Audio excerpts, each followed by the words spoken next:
My other guest this evening is a very lovely, talented lady who's in town between film assignments, as they say in the trade. She's just finished a film called Every Little Crook and Nanny, which is about the alleged and mythical underworld organization, or at least involves it, the you-know-what. And then she's about to begin work on Everything You Always Wanted to Know About Sex But Were Afraid to Ask, which Woody Allen is turning into a movie. So she leads a very interesting life. Will you welcome, please, Lynn Redgrave.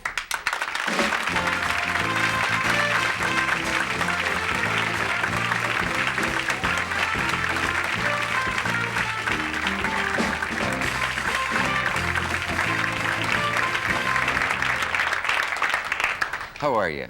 I'm all right, but wasn't he good? Yes.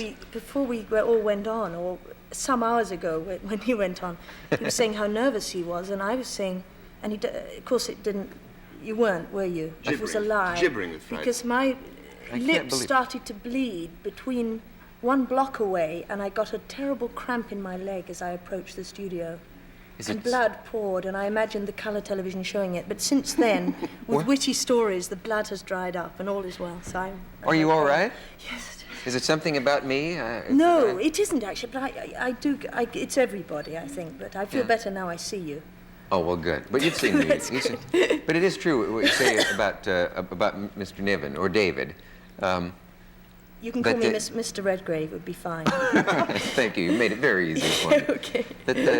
The idea that you would be nervous is inconceivable to me. I don't know why that is, but there you are. And there you are. Yeah, he looked a bit shaky out there, but not here, no. But it's the fear of the unknown or something. It is. Yes, it really is. You never know you don't know, do you, what's going to happen? No. And one absolutely in the hands of this wonderful man, thank God. Oh, well, But you can be in the hands of some monsters, and of course. They give you those fish-eyed looks, and they're not listening to what you're saying. They ask you a question. Oh, could you name some of those people?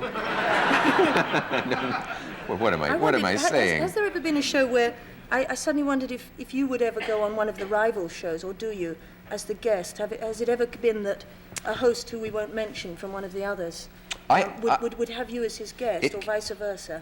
When I did my morning show, Johnny Carson came on, and I had worked for him, you know, as a writer and all.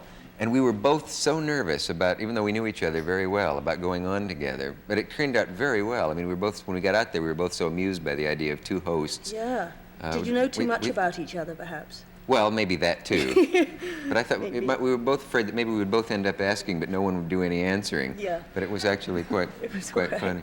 Say, how on earth, I hear that Woody Allen has written one of the funniest television scripts in the history of the movies for Everything You Always Wanted to Know. Is it television now? Did I say television? It was going to be a movie, but maybe it's a television now. Oh, I don't know. What am I saying? It's all right. Television's that thing with the glass box and Is it? Yeah. Oh, no, I meant movie scripts. Yes. Did I say television? Well, I always say yes, television when I mean movies. You're slightly obsessed, but don't let it worry you. I'm terribly sorry. I've only read a bit of it, the bit I'm in, because what he's done is he's taken some of the headings or the questions from Dr. Rubin's book, or sometimes the chapter headings, and has let himself loose from there.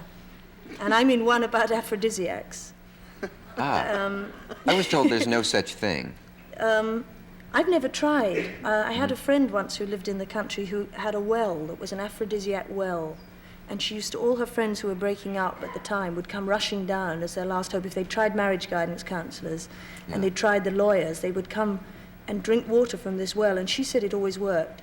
But I never went there because, I don't know, somebody said oysters, but Oysters. Is that true? Horn. Rhinoceros horn. Chinese rhinoceros horn ground up.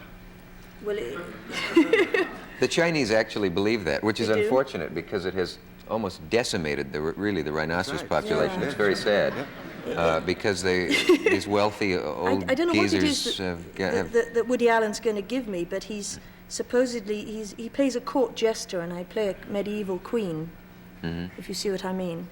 And he gives me a potion. And which one of you is in need of the love potion? Well, he fancies me, and I am married to the king, and am therefore not really, you know, he shouldn't be after me. He's only a court jester. Heavens, and no. he gives me this potion, and I have yet to see what will happen, as I haven't done it yet.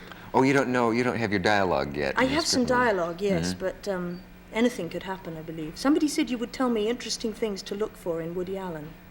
Is that true? Yes, I will, but Because certainly... there's pictures of him all over your office.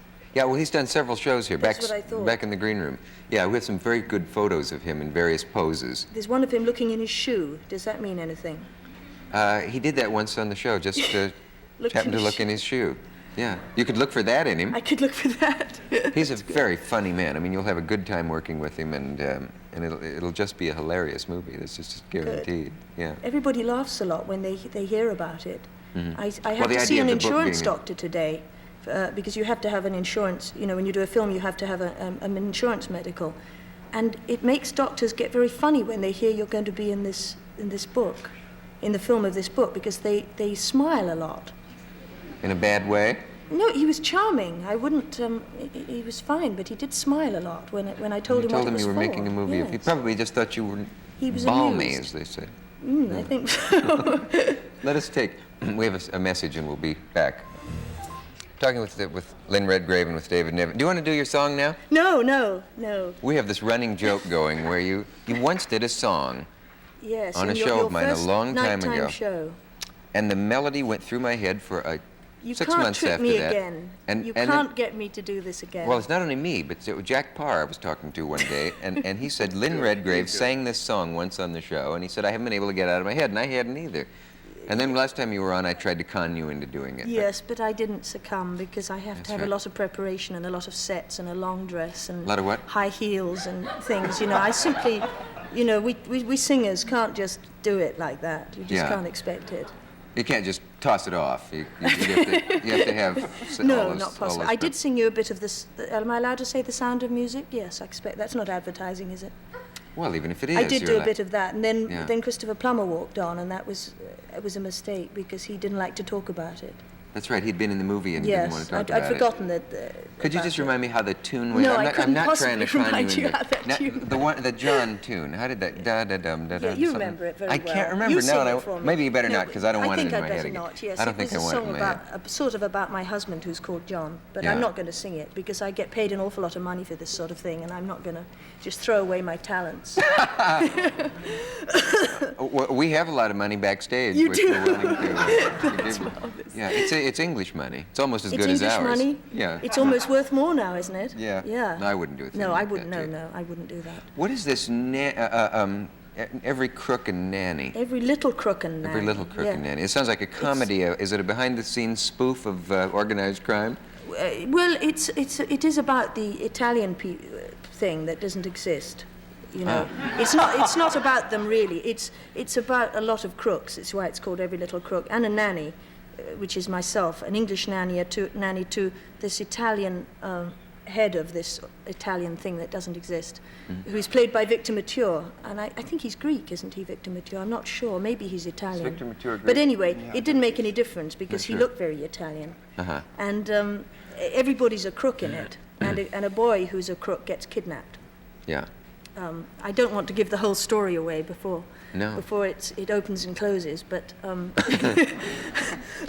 Is it a major movie made by a professional? It's made by film MGM, company? yes. Oh, one of the big. of the fame that we've been talking about. But yes, Have you been picketed at all?